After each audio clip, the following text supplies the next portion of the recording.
পরকালের কি সুবিধা আমাদেরকে ভোট দিলে? মনোযোগ আছে তো আপনাদের?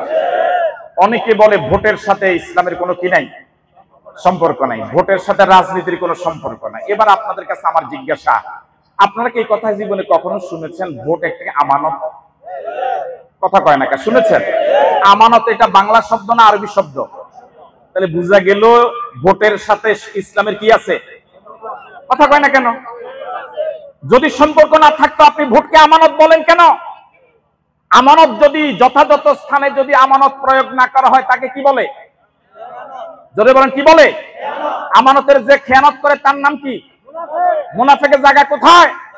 তাহলে ভোটের সাথে আপনারা যেহেতু ভোটকে আমানত বলেন, তাহলে বোঝা গেল ভোটের সাথে ইসলামের কি আছে? পরকালের সম্পর্ক। এবার আপনাদের কাছে আমার জিজ্ঞাসা, বিবেকের কাছে প্রশ্ন, যদি আমি আশরাফিকে আপনাদের ভোট দিলে আমানত রক্ষা হবে বলে মনে করেন, তাহলে আশরাফিকে একটা ভোট দিয়ে। আর যদি মনে করেন আশরাফিকে ভোট দিলে ভোটের আমানত রক্ষা হবে না, অন্য কাউকে ভোট দিলে ভোটের আমানত রক্ষা হবে, অন্যকে দিয়ান, তবু আমানতের খেয়ানত করেন না, আমার আপত্তি নাই। আমার ভাইরা, আমি কি কথা বুঝতে পারলাম? যদি আমাকে ভোট দিলে আমানত কি হয়? রক্ষা হবে মনে করে আপনার বিবেক বলে, তাহলে আমানত রক্ষা করার জন্য আমাকে ভোট দেওয়া দরকার। আর যদি মনে করেন অন্যকে ভোট দিলে আমানত রক্ষা হবে, অন্যকে ভোট দেন, আমার কোনো আপত্তি নাই, তবে ভোটের আমানতের খেয়ানত করবেন না, ভোট যেন আমানতটা রক্ষা হয়। 2 নাম্বার, পরকালের হিসাব। আপনারা কি এই আয়াত শুনেছেন? ফামান ইয়ামাল মিসকালা যাররাতিন খায়রান ইয়ারা ওয়া মান ইয়ামাল মিসকালা যাররাতিন শাররান ইয়ারা। যাররা পরিমাণ ভালো কাজ করলো পরকালে সওয়াব পাবে, যাররা পরিমাণ খারাপ কাজ করলো পরকালে শাস্তি পাবে। এই আয়াতটি শুনেছেন? তাহলে আপনি 5 বছরের জন্য একজনকে নেতা বানবেন, অন্ধকারে গিয়ে সিল মারবেন, এটার কি রেকর্ড হবে না? এটাকে হিসাব থেকে বাহিরে যাবে না, এটা হিসাবের ভিতরে? তাহলে এটার সাথে পরকালের সম্পর্ক আছে না নাই? আপনি যদি মনে করেন আমি ভোট দিব, এটার রেকর্ড হবে না, আমলনামায় উঠবে না, বিচারে পরকালে জবাব দেওয়া লাগবে না, তাহলে ভোটের সাথে পরকালে কোনো সম্পর্ক নাই।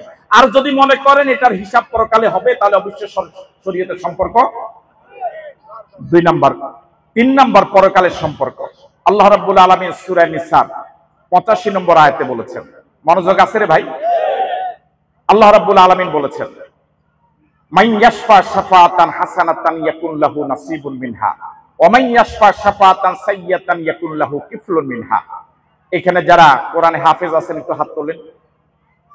এই আয়াত কি কোরআন শরীফে আছে? আল্লাহ পাক বলেছেন মান ইয়াশফা শাফাআতান হাসানাতান, যে ব্যক্তি ভালো কাজে সুপারিশ করবে। সুপারিশ মানে সাপোর্ট করবে। সাপোর্ট মানে তো ভোট। সাপোর্ট মানে কি?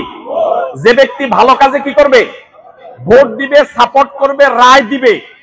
এই ভালো কাজে যাকে আপনি সাপোর্ট করলেন, ওই সাপোর্ট পেয়ে ওই ব্যক্তি 5 বছর যত ভালো কাজ করবে, ওই ব্যক্তি ভালো কাজ করতে পারতো না যদি আপনি সাপোর্ট করে তাকে নেতা।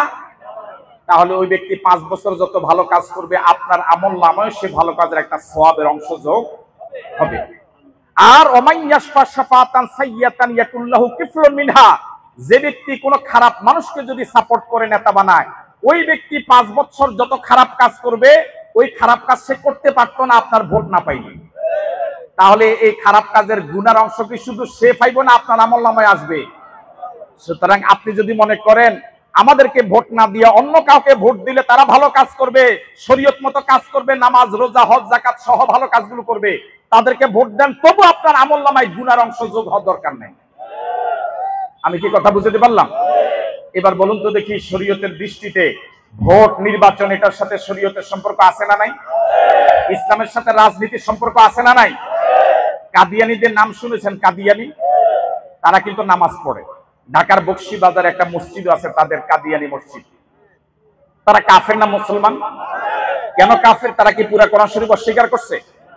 আল্লাহ রাব্বুল আলামিনের কোরআন শরীফের একটা আয়াত, এর শেষ অংশ ওয়া খাতামান নাবিয়্যিন, আমাদের নবী শেষ নবী, এই 2টা শব্দ অস্বীকার করে তারা কি হয়ে গেছে? আর কোরআন শরীফে ইসলামী রাজনীতি, অর্থনীতি, সমাজনীতি, ব্যবসা নীতি, শিক্ষানীতি, পররাষ্ট্রনীতি, স্বরাষ্ট্রনীতি, ইসলামের রাজনীতির উপরে আয়াত আছে কয়েকশো। কথা বলে না কেন? তাহলে কাদিয়ানীরা যদি 2টা শব্দ অস্বীকার করে বেঈমান হয়, ইসলামের রাজনীতি নাই এটা অস্বীকার করে ইমানদার থাকে কেমন করে? আমাদের রাসূল কি রাষ্ট্র চালাইছে? বলে না, চালাইছে? আপনি দাঁড়িয়ে রাখেন কেন? রাসূল রাখছে। আপনি নামাজ পড়েন কেন? আপনি মেসওয়াক করেন কেন? রাসূল করছে। কথা বলেন না কেন? আপনি রোজা রাখেন কেন? তাহলে রাসূল 10 বছর রাষ্ট্র চালাইছে, আপনি মেসওয়াক করেন, মিষ্টি খান, নবীর সুন্নত। রাসূল যে 10 বছর রাষ্ট্র চালাইছে, আপনি ওটা না মানলে রাসূলের পরিপূর্ণ উম্মত হওয়া যাবে? রাসূল 10 বছর রাষ্ট্র চালাইছে, ওই 10 বছর কি রাসূল কোনো কথা বলে নাই? রাসূল যা বলে তার নাম কি? হাদিস। তার নাম কি? ওই 10 বছর রাষ্ট্র চালাইছে রাসূল, হাজার হাজার হাদিস বলেছে। কেউ যদি বলে ইসলামে রাজনীতি নাই, কোরআন শরীফের অসংখ্য আয়াত অস্বীকার করা হয়, রাসূলের হাজার হাজার হাদিস অস্বীকার করা হয়। যে মাদ্রাসা জীবনে পড়লো না, সে কেমনে জানে ইসলামে রাজনীতি নাই? কথা কয় না কা? বাংলাদেশে কোন হুজুর কে পর্যন্ত বলছে ইসলামে রাজনীতি নাই? বাংলাদেশের সব ওলামায়ে কেরাম, সব পীর মাশায়েখ ইসলামী রাজনীতির সাথে যোগাযোগ আছে না নাই? দল আলাদা, মার্কা আলাদা, নেতা আলাদা, কিন্তু সবাই রাজনীতির সাথে জড়িত আছে না নাই? সব হুজুররা যেহেতু রাজনীতির সাথে জড়িত, তাহলে বোঝা গেল ইসলামে রাজনীতি। আমার